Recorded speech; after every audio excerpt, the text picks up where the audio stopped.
Howdy folks, it is Diecastbuffet here again, and it's time for the final race of the three-race wildcard stretch. Mark Martin, Jeff Burton have won both of the road course races at Infineon, the Daytona road course, which was ran on the Thursday before this one, the Pepsi 400, Saturday, Sunday night. Beautiful, patriotic Daytona restrictor plate action. So here we go, fellas. We moved up in the points sizably with our third win and our 97th win overall. We only have, 5 wins ahead of Jeff Gordon in the total win colony, but he's got 7 championships. We only have 2. So anyways, we're right back in the thick of things. After this race, we're going to start eliminating drivers in championship points. We're going to start doing that after the Pepsi 400. Per tradition, we're going to be running, let's run the Peel Out Rewind Ford because I love this paint scheme, and let's go Daytona racing. Alrighty folks, here we go. Well, we qualified back in the pack, that's okay, it's play action. Pepsi 400 is next. Tonight, it's super speedway action under the lights. MRN is live at the Daytona International Speedway this evening with flag-to-flag coverage of the Pepsi 400. This track is known by everyone, race fan or not. But for these race teams, it's a glory all its own when you can get a win here. Well, you're right. To have your name mentioned as a former winner here at Daytona puts you on a list with some drivers that these guys have admired since they were kids. Jimmy Johnson must have had problems in qualifying this week. You know, I spoke with the guys from that team in the garage this morning, and they said they tried something a little different in qualifying this week. They learned their lesson, though. Stick with what works, and if it ain't broke, don't fix it.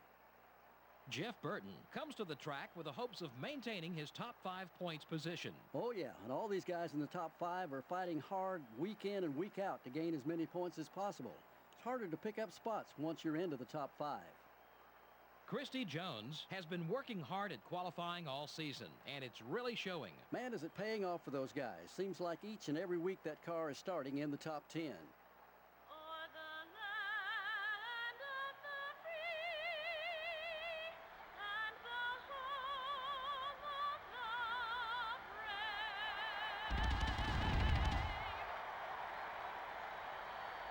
Gentlemen, start your engines.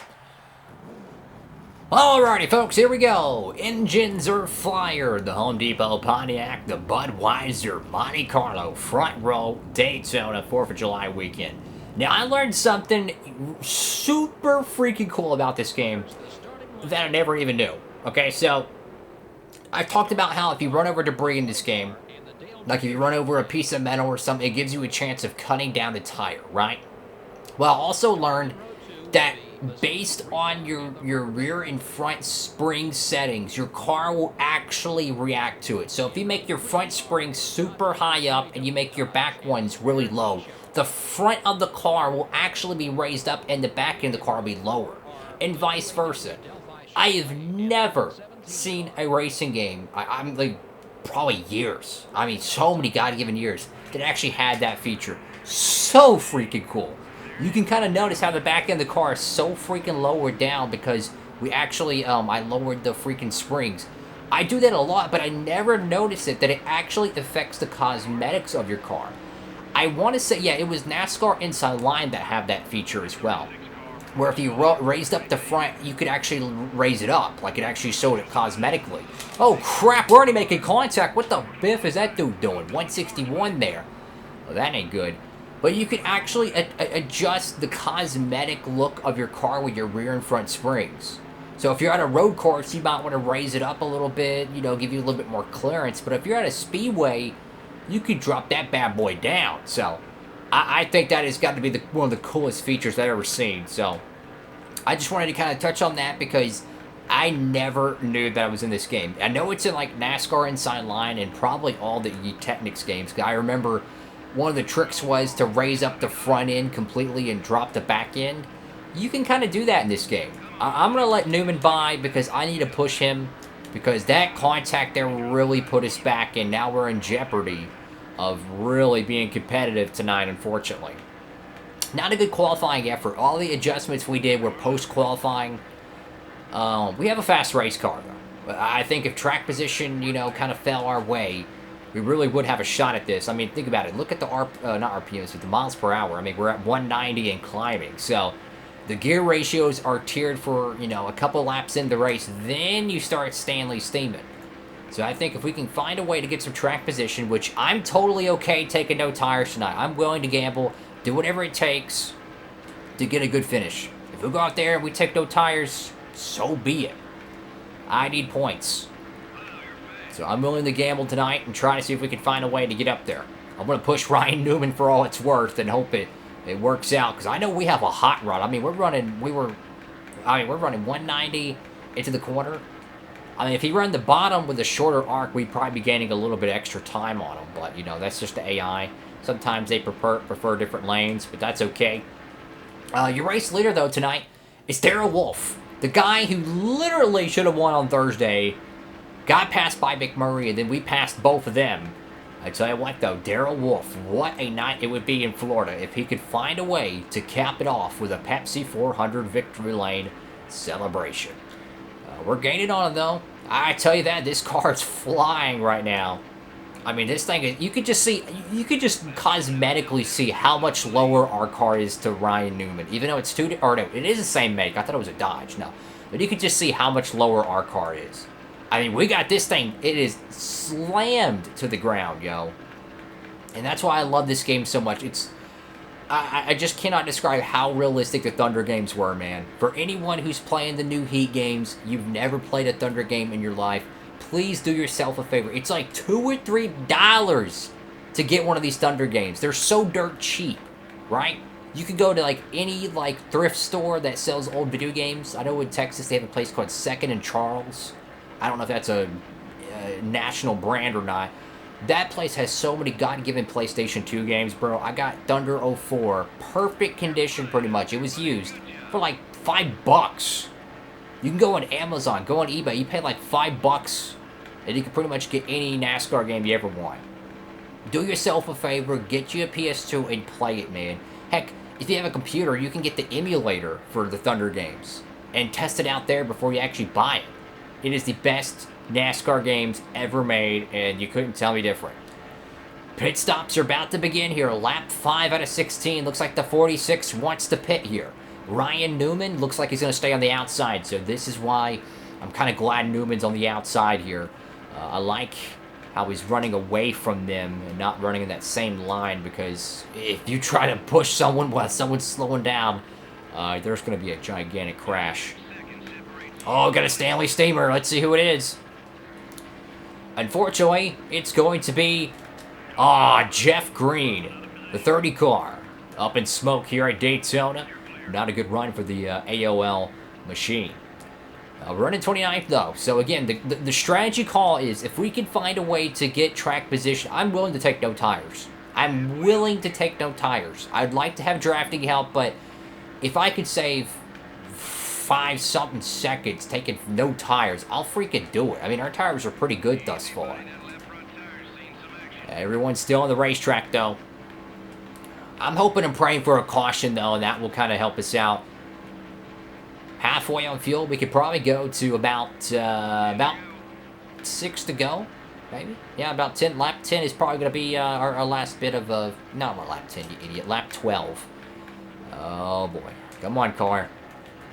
I mean, we're gaining on them, but just not enough that I really wish we were. Like, if we could get on the inside lane, make a sharper hook around, we'd be gaining on them a lot faster. But I know there's some cats probably about to pit here, and if that's the case, get your popcorn, your beef jerky, and everything else in between, because these cats are about to wad up if we ain't careful. Alright, so we're on the outside here. I'm shocked no one's... Oh, cool crap, we got spinners. Something just happened up here. Oh, my goodness. Shoot to the bottom. Oh, my goodness, man. And what did I say? If we ain't careful, they're going to wad up. And I'll take that right there. So now that puts us at 19th place here, but we're sitting duck. We're sitting duck, and the Hunter's got tags. So what are we going to do here, man? Lap 8 of 16. I still think we take no tires and just go for it, man. What do you got to lose? What do you got to lose, you know?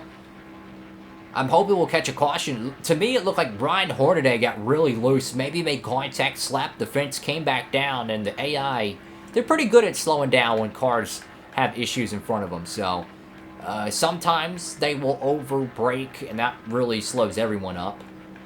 So anyways, no one's going to pit that cycle there, so that's not good, because now they had to slow down, they had to go all the way back up to speed, and then they still haven't pitted yet, so they lost a crap load of time.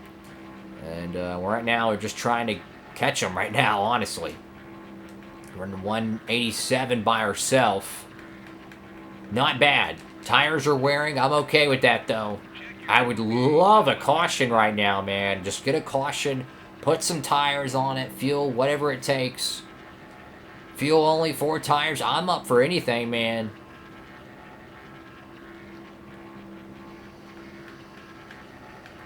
Come on, man. Come on. We need someone to draft with here. Is cars pitting? Oh, boy. Yep, cars are pitting. Not enough, though. I'm staying out. Look, we're going to have to be contrarian here. The good thing is, think about this. Let's say the leader pits. He's, I don't know, 7 seconds ahead.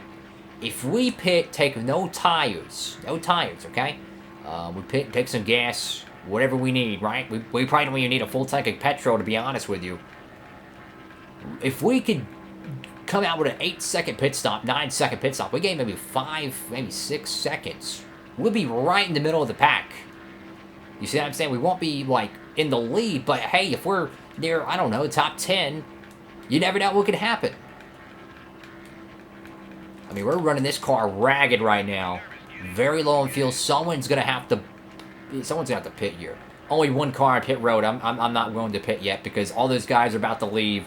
No, because the thing is, when you're doing a no tire or a 2-tire pit stop, you have to think ahead. You're going to gain 4 or 5 seconds on the competition, so you need to have cars that are going to be in your vicinity within 4 to 5 seconds. If we would have pitted there, we would have been a no man's land. We would have had way too much track position on the guys behind us, and we'd really be screwed. So we really need a bee's nest of cars to pit this lap, because we're going to have to pit this lap no matter what. Like, we're almost out of petrol. We very well could run out entering pit road here. So this is extremely important we get some cars pitting. All right, that's good to hear. Crew chief coming on board saying we got cats pitting. All right, get everything you can out of this thing. All right, this is going to be the money stop here. We have to nail it. We have to nail it here. All right, getting on pit road very gingerly. That's what we want. Okay, let's think about numbers. All right, no damage repair. Let's see. How many? We said 12 laps you could probably take on a tank. What if we did, let's see, 1 tank of gas? We gamble, we take 1 tank. Would that get us to the end? I think so. I think that would get us to the end. No tires, 8.2 second pit stop. I say go for it. What do we have to lose? We qualified in the Boondocks. Let's see. Calculations. Oh my goodness, man. I say we go for it. I think we're within the window, man. Knock on wood. Hope and pray to God this works. Look, it's Daytona. We're going to gamble. We're going to go for it. If it doesn't work, big deal. We run out of gas, DNF. I'm going to take the gamble today. Come on, team. Let's go. Come on. Go. Yes, 8.1. There we go. That's what we needed. We got cats to draft with. All right, half a tank of gas. Tires could blow out, guys. We could blow a tire here at Daytona. Alrighty, here we go. So now this puts us up to 3rd. Even if we don't win this race, this could put us in a great top 10 effort after these cats pass us. The trick is being within drafting cars. That's the trick. Being within cars that we can draft with. We're 8th place right now, so we're still within the top 10. I'm going to kind of swim up here and see if we can block some cats. If I can get someone who's fast in front of me, we can really draft. The problem with the gear ratio, it takes you 1 to 2 laps to really get up this full song. And if we draft with someone, we might be able to save a little bit of petrol too. Oh, we got contact off the corner. Oh, goodness. What the biff happened there? Man, oh, man. That was, yeah, the 63 car. Don't mean to pass below the yellow line, but you got to do what you got to do. That puts us up to 4th. I don't even know what happened there, but that puts us back in the top 5. Now, track position-wise, I think it's too far away to catch the leaders without some drafting help. Anything could happen, though. Your race leader, though, is Dale Earnhardt Jr. DEI would love to see a Daytona victory go back to the 8 camp. Junior has not had a good season this year, fellas. He has not had a good season. Hasn't been a championship contender. Hasn't even won a race. So this would be a much-needed win for the 8 camp. Well, we're kind of a sitting duck here, fellas. Because if we slow down to 5th place, we have no shot. And if we just run here and not do anything, we have no shot. So pretty much what we're hoping for is one of these idiots up front to spin out or something, which we've seen multiple times tonight. Cats making contact coming off turn 4. Maybe they make side-by-side contact, and maybe we can get 3rd place or something. I think we're going to be a good on field, though. Tires, I don't know. The tires could blow. That's the thing. The tires could blow. I don't know, man. I'm going to try. I'm going to try. This is the ultimate gamble, man. We would have been like 10th, maybe 15th without this gamble. But with this gamble, this gives us an opportunity to gain points on Jeff Gordon. Gain points on Mark Martin. A great run for Bill Elliott in the Everham camp in 5th place. Junior's passed. It's actually Tony Stewart out front now. Oh, my goodness.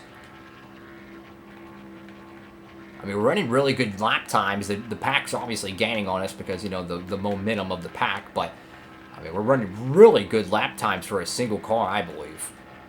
Especially with botched tires like this. And it indeed does look like we're going to have enough fuel here, which is really nice. We stayed out long enough. Possibly saved a little bit, pushing Ryan Newman. I remember on Thunder 04, with the season finale, or season premiere, rather, at the Budweiser shootout, I was pushing Jeff Green, the 1 car, in the final lap.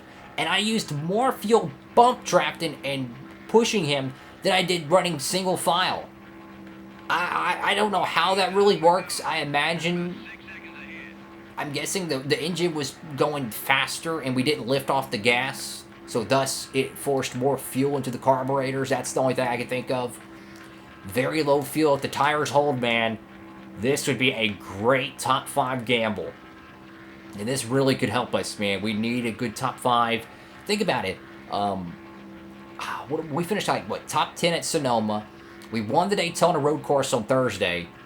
And now it looks like if we can hold this final corner, we should be able to get ourselves a top 5. Hopefully. Hopefully.